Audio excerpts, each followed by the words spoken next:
రుక్మిణీదేవి ఇలా మాట్లాడుతూ ఉండగానే అక్కడ శ్రీకృష్ణుడి భవనంలోకి నారద మహర్షి వచ్చి శంబరాసురవధ మొదలైన విశేషాలన్నీ చెప్పేశాడు.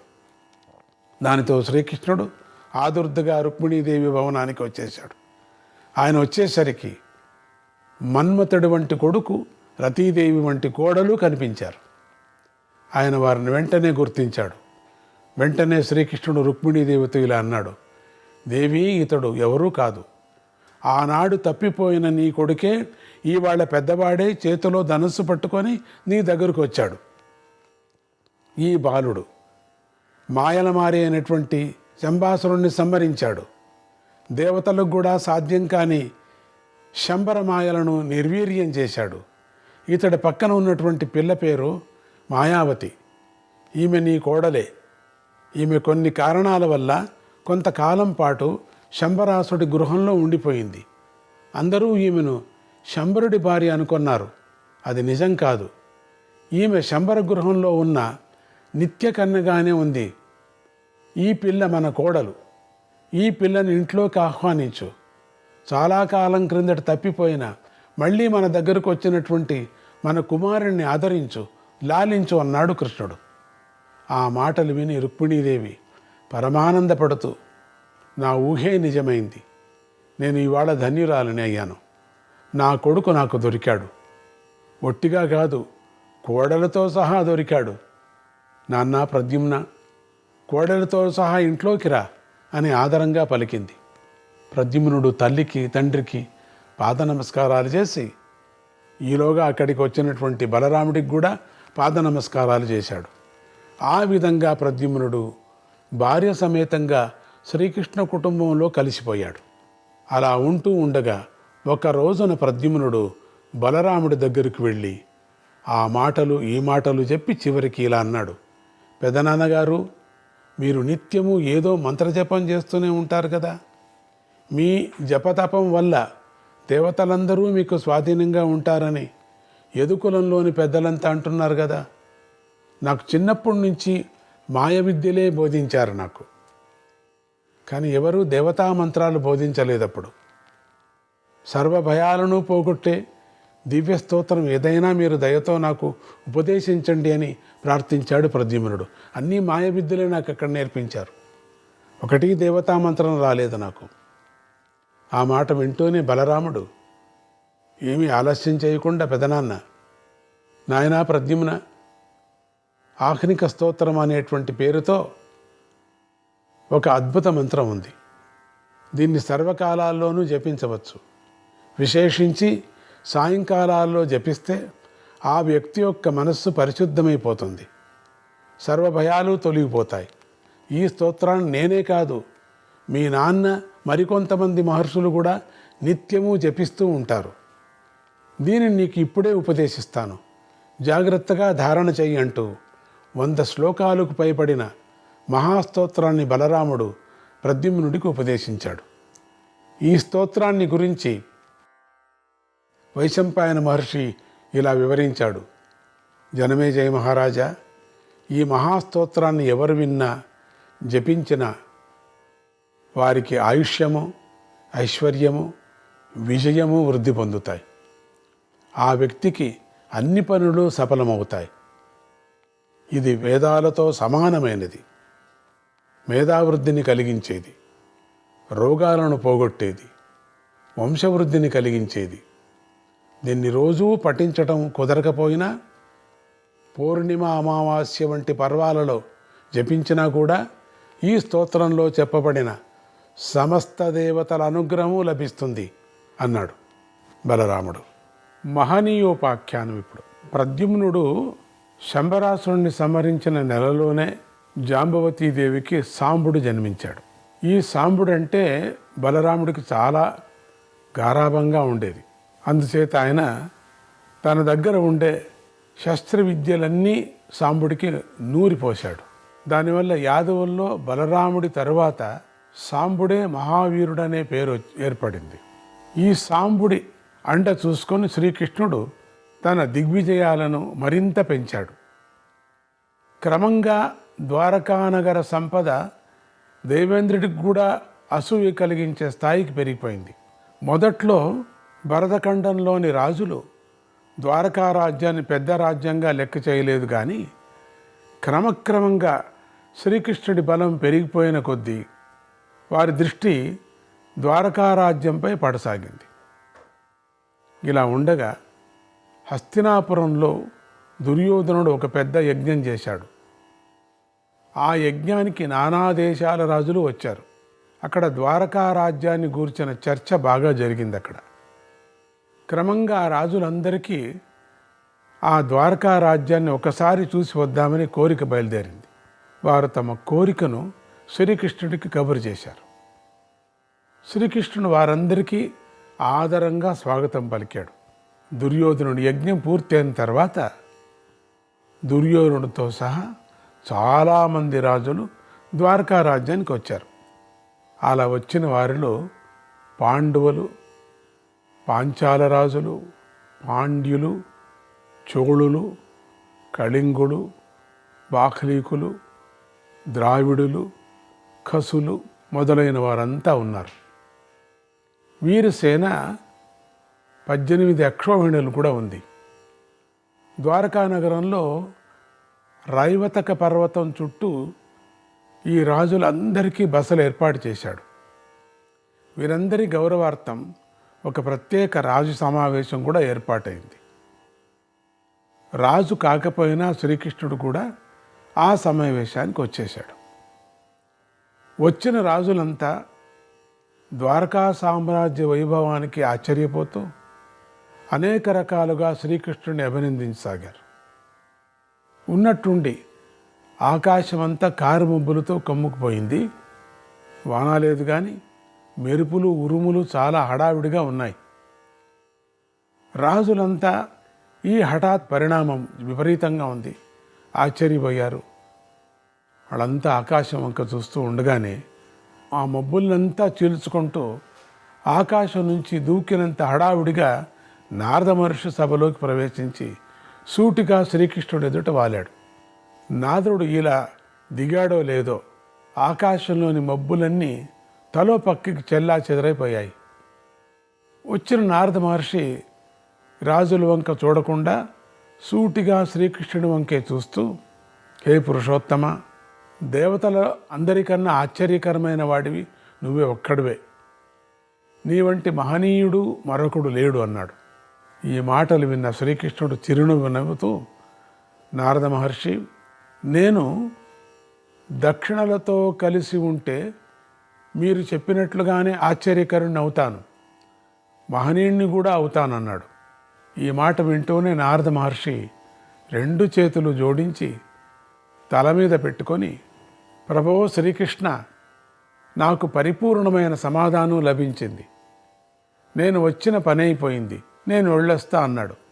సభలో కూర్చున్న రాజులందరికీ శ్రీకృష్ణ నారద సంవాదం కొంచెం కూడా అర్థం కాలేదు.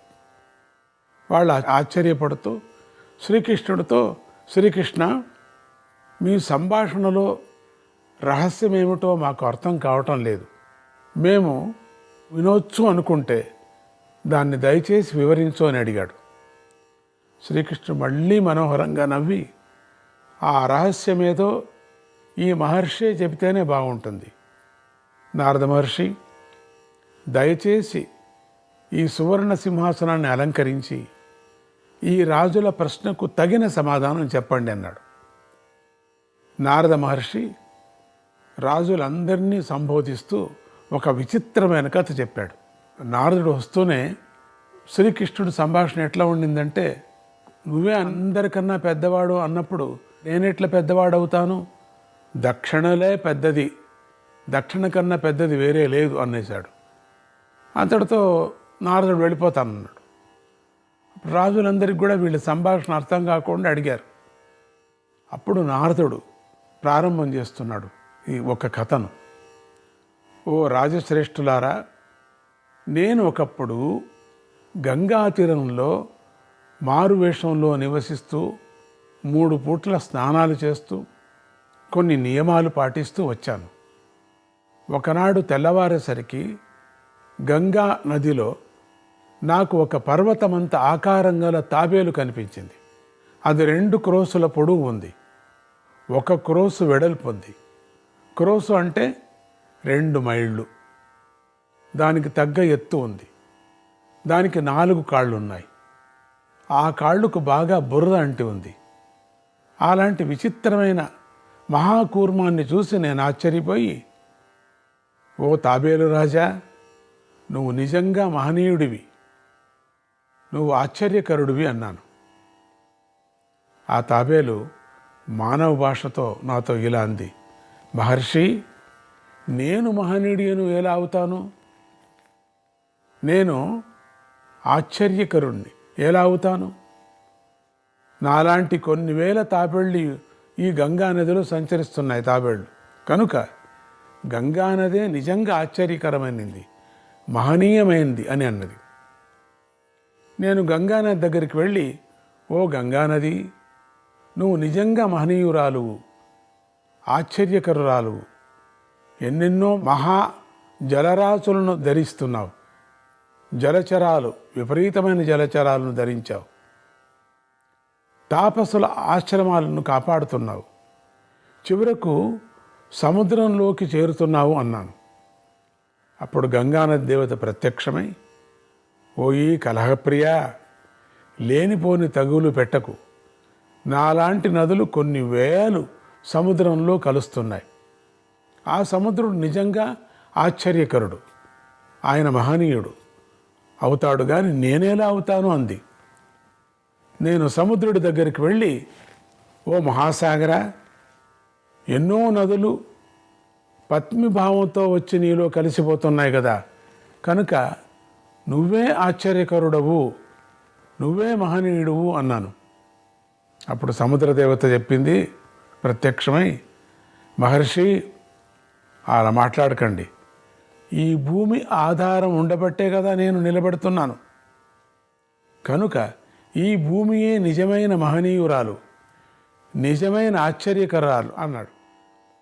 నేను భూదేవి దగ్గరికి వెళ్ళి, ఓ భూదేవి, నీ సహనాశక్తి అసాధారణం, సమస్త ప్రాణులను నువ్వే ధరిస్తున్నావు, ఆకాశంలో సంచరించే దేవతలకు కూడా నీ వల్లనే యజ్ఞయాగాది రూపంలో భోజనం లభిస్తుంది, కనుక నువ్వే ఆశ్చర్యకరురాలు, నువ్వే మహనీయురాలు అన్నాను. భూమిదేవత ప్రత్యక్షమై, ఓ కలహప్రియ మహర్షి, అలా అనకు, నన్ను నిజంగా మోసేది ఈ పర్వతాలు, అవే మహనీయమైనవి, అవే ఆశ్చర్యకరమైనవి అన్నది. నేను పర్వతాల దగ్గరికి వెళ్ళా.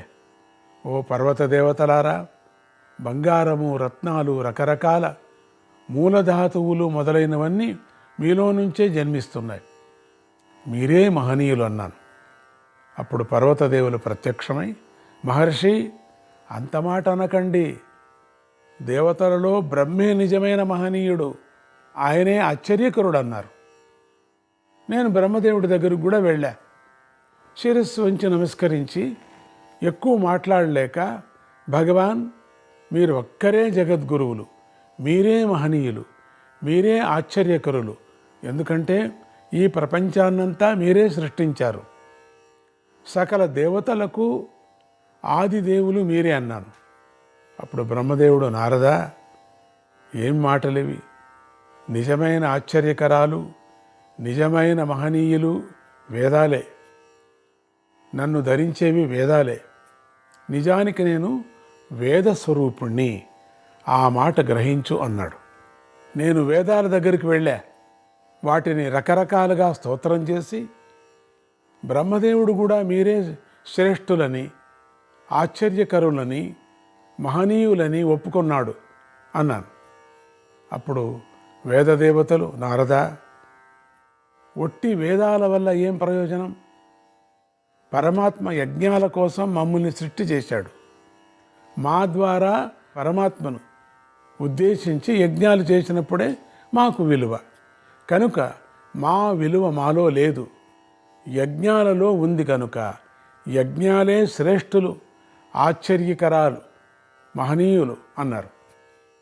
నేను యజ్ఞాల దగ్గరికి వెళ్ళా. వాటిని రకరకాలుగా స్తోత్రం చేసి, యజ్ఞదేవతలారా, మీరు తలుచుకుంటేనే అగ్నిదేవుడికి తృప్తి కలుగుతుంది. బ్రహ్మదేవుడి మాట ఇదే, వేదదేవతల మాట ఇదే. మీరే ఆశ్చర్యకరులు, మీరే మహనీయులు అన్నాను. అప్పుడు యజ్ఞదేవతలు, మహర్షి ఆశ్చర్య శబ్దము మహనీయ శబ్దము మాకు అతకవు. యజ్ఞం అంటే విష్ణువే, మాకు ఆ మహావిష్ణువే ఆధారం. యజ్ఞాల యొక్క ఫలితాన్ని ప్రసాదించే మహాత్ముడు శ్రీ మహావిష్ణువే. కనుక నిజమైన ఆశ్చర్యకరుడు శ్రీ మహావిష్ణువే, నిజమైన మహనీయుడు కూడా మహావిష్ణువే అన్నారు.